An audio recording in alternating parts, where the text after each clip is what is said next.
Chào quý vị, tôi là Quang Huy và quý vị đã cùng quay trở lại với điểm tin quốc tế trên các nền tảng của FBNC. Mở đầu bản tin ngày hôm nay sẽ là phần điểm nóng trong ngày cùng FBNC.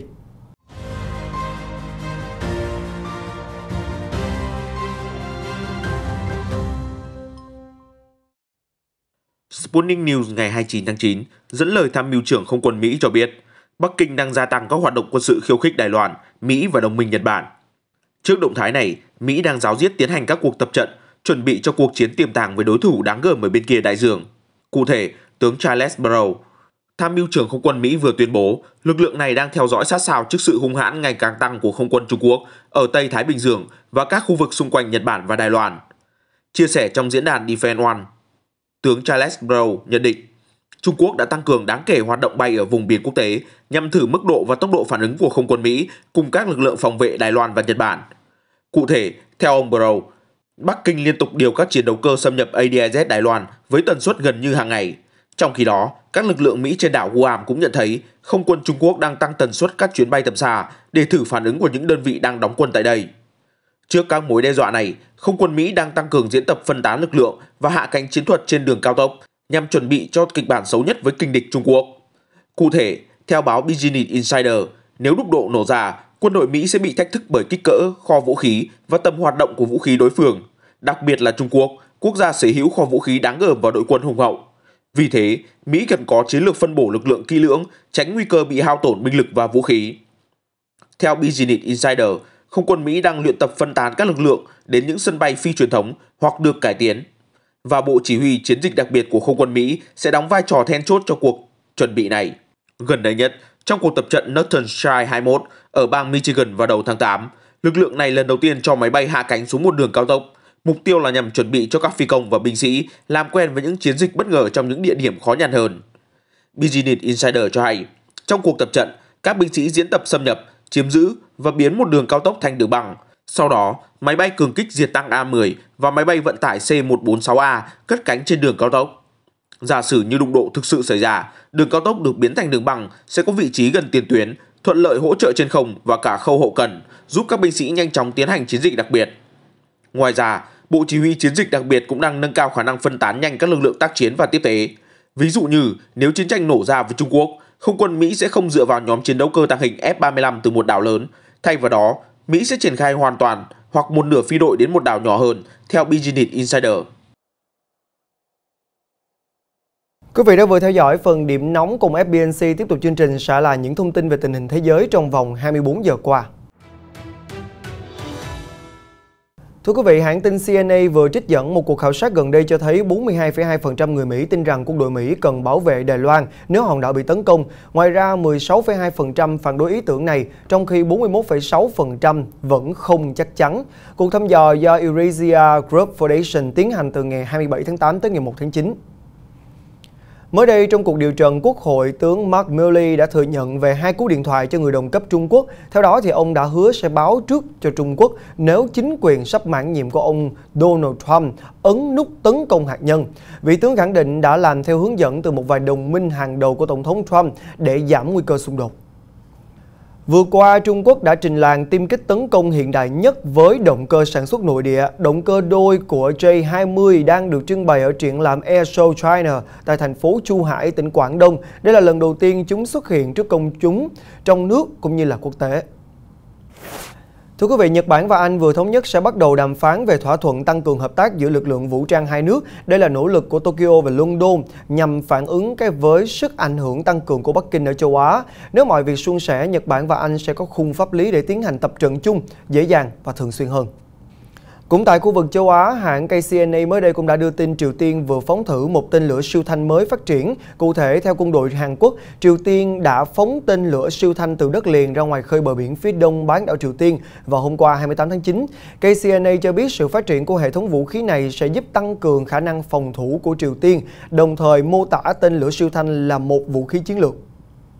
Trong một diễn biến khác, truyền thông cho hay Hải quân Mỹ vừa lập ra một nhóm đặc nhiệm mới gồm các tàu khu trục tác chiến chuyên săn lùng những tàu ngầm Nga để bảo vệ đất nước trước các mối đe dọa. Theo đó, thì nhóm chuyên trách sẽ đóng quân ở bờ đông nước Mỹ và có khả năng đối phó với các mối đe dọa chỉ trong chớp mắt. Thư ký báo chí Nhà Trắng Jen Psaki vừa qua nói rằng Mỹ sẽ bùng nổ giao tranh với Taliban nếu Washington vẫn giữ 2.500 binh sĩ ở Afghanistan. Hiện nay, chính quyền ông Joe Biden kiên quyết nói việc rút quân đã thành công. Tuy nhiên, tướng Mark Milley cho rằng quyết định rút quân nên dựa trên việc tuân thủ các điều khoản trong thỏa thuận thay vì là dựa trên một hàng chót cố định. Mới đây thì Iran cũng đã bác bỏ lời kêu gọi của Hoa Kỳ cho phép các thanh sát viên Liên Hiệp Quốc tiếp cận một địa điểm hạt nhân của nước này. Tehran cho rằng Washington không đủ tư cách để yêu cầu thanh tra, trong khi lại làm lơ trước các cuộc tấn công nhằm vào các cơ sở này của Iran, ám chỉ Washington bao che cho Israel. Xin được chuyển sang một số thông tin đáng chú ý khác. United Airlines, một trong những hãng hàng không lớn của Mỹ, mới đây cũng đã thông báo sẽ buộc thôi việc gần 600 nhân viên từ chối tiêm vaccine Covid-19. Theo kênh CNN, hãng hàng không cho biết số lượng nhân viên này chiếm gần 1% trong số 67.000 người lao động của United Airlines. Vào ngày 28 tháng 9, Bộ Y tế Nga báo cáo có 852 trường hợp tử vong do Covid-19 trong vòng 24 giờ vừa qua. Đây là mức cao nhất được ghi nhận từ trước đến nay, trong bối cảnh số bệnh nhân tiếp tục tăng cao. Hiện trong khoảng 110 đến 115 triệu người trưởng thành, đã có khoảng 47 triệu người đã tiêm một mũi ở Nga. Mới đây, Tổng thống Hàn Quốc Moon Jae-in đã gợi ý về việc ban hành lệnh cấm tiêu thụ thịt chó ở xứ sở Kim Chi. Theo đó, thì ông Moon đưa ra nhận định trên sau khi Thủ tướng Kim Boo-kyum trình bày về nỗ lực cải thiện cách xử lý động vật bị bỏ rơi. Được biết, Hàn Quốc nổi tiếng là quốc gia tiêu thụ nhiều thịt chó bậc nhất và điều này đã dấy lên không ít cuộc tranh cãi. Và cũng liên quan tới Hàn Quốc thì mới đây một tòa án ở nước này vừa đưa ra quyết định bán các tài sản của Hàn Quốc của một tập đoàn công nghiệp nặng Mitsubishi Nhật Bản để bồi thường cho hai phụ nữ bị ép phải làm việc cho công ty này trong thời kỳ chiến tranh. Đây là lần đầu tiên một tòa án Hàn Quốc ra quyết định bán tài sản của công ty Nhật Bản để xử lý vấn đề của lịch sử.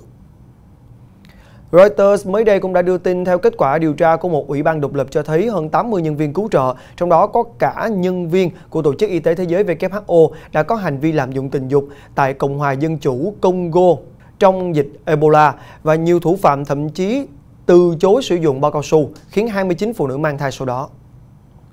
Một số lời tố giác được gửi đến Thượng viện Brazil vào ngày 28 tháng 9 về việc một chuỗi cơ sở y tế ở nước này đã thử nghiệm các loại thuốc chưa được chứng minh là hiệu quả với Covid-19. Đây được xem là cách điều trị ưa thích của Tổng thống Jair Bolsonaro.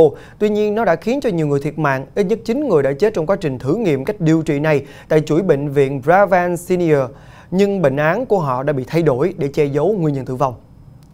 Tin nóng thưa quý vị. Dòng dung nham đỏ rực phun trào từ núi lửa trên hòn đảo La Palma thuộc quần đảo Canary của Tây Ban Nha đã tràn đến Đại Tây Dương vào tối ngày 28 tháng 9 sau 9 ngày hoành hành phá hủy mùa màng và hàng loạt nhà cửa. Những hình ảnh được Reuters ghi lại cho thấy lớp đất đá rơi ồ ạt và những đám mây hơi nước trắng xóa bốc lên từ khu vực Playa Nova. Trước đó thì các quan chức cũng đã cảnh báo nguy cơ xảy ra các vụ nổ lớn kéo theo những đám mây khí độc khi dung nham chảy ra biển.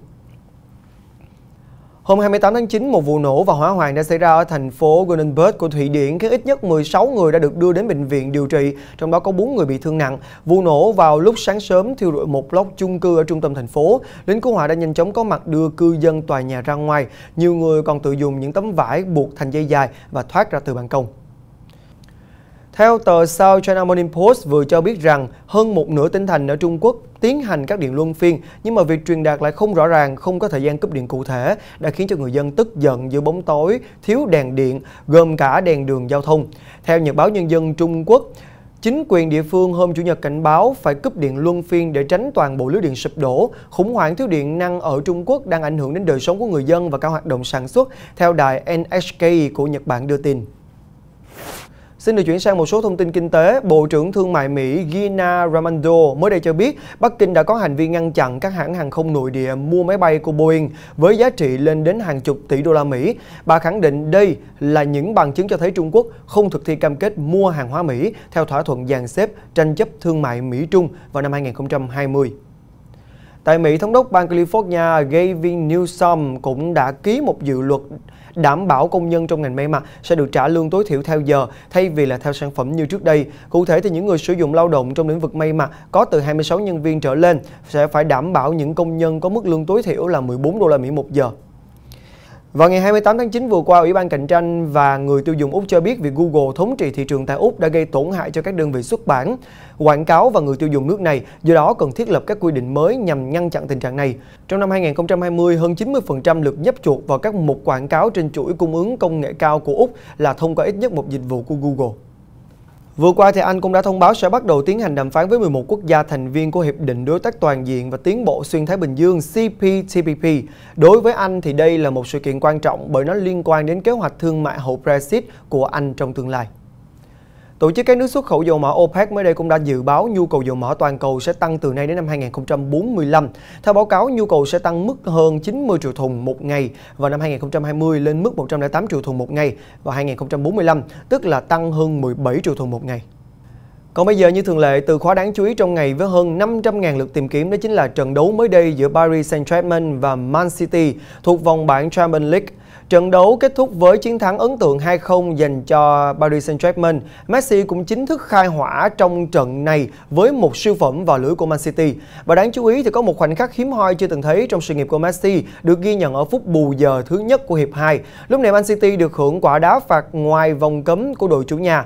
Và lúc đó Lionel Messi cũng đã cùng với các đồng đội làm rào chắn. Đáng nói, chân sút người Argentina đã quyết định nằm phía sau những đôi chân của đồng đội nhằm ngăn cản một pha đá chìm của cầu thủ đội khách. Đây là hình ảnh chưa từng thấy trong sự nghiệp lừng lẫy của Messi. Bởi từ trước đến nay, người ta thường thấy Messi là người đá phạt và lập nên không ít siêu phẩm. Chứ việc anh làm hàng rào vốn đã hiếm thì nằm sân kiểu này mới là lần đầu tiên. Được biết, siêu sao người Argentina là một trong những khắc tinh của Man City. Đây là bàn thứ 7 Messi đã ghi vào lưới gã nhà giàu thành Manchester. Cảm ơn quý vị đã giữ kênh, và để giúp cho quý vị có những phút giây thư giãn cuối ngày, hãy cùng đến với chúng tôi một clip giải trí thú vị quý vị nhé.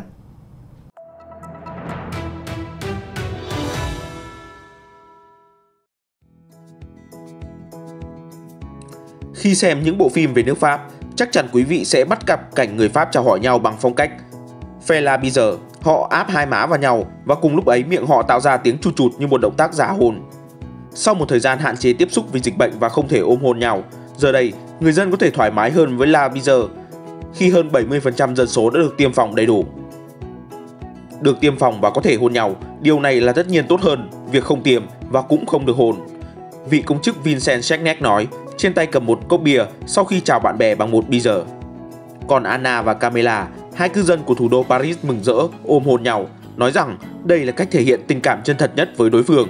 Đặc biệt là cô Camilla, cô rất nhớ những lần la bise với người con gái 32 tuổi của mình. Vì Covid-19 mà tôi chẳng thể ôm hôn con gái, thật là buồn biết bao, cô Camilla chia sẻ.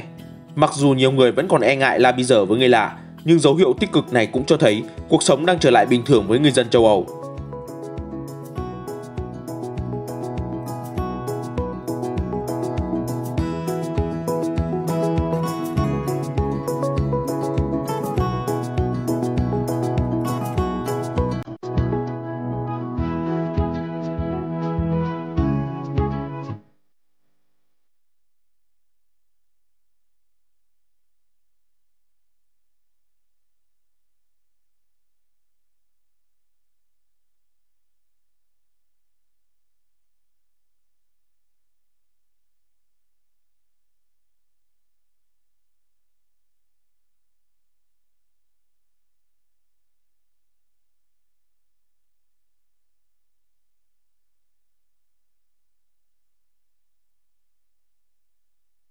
Và thưa quý vị, những hình ảnh trên cũng đã kết thúc bản tin điểm tin quốc tế ngày hôm nay. Con Huy cảm ơn quý vị đã dành thời gian quan tâm theo dõi. Xin chào và hẹn gặp lại quý vị vào ngày mai vào lúc 20 giờ trên các nền tảng của FBNC.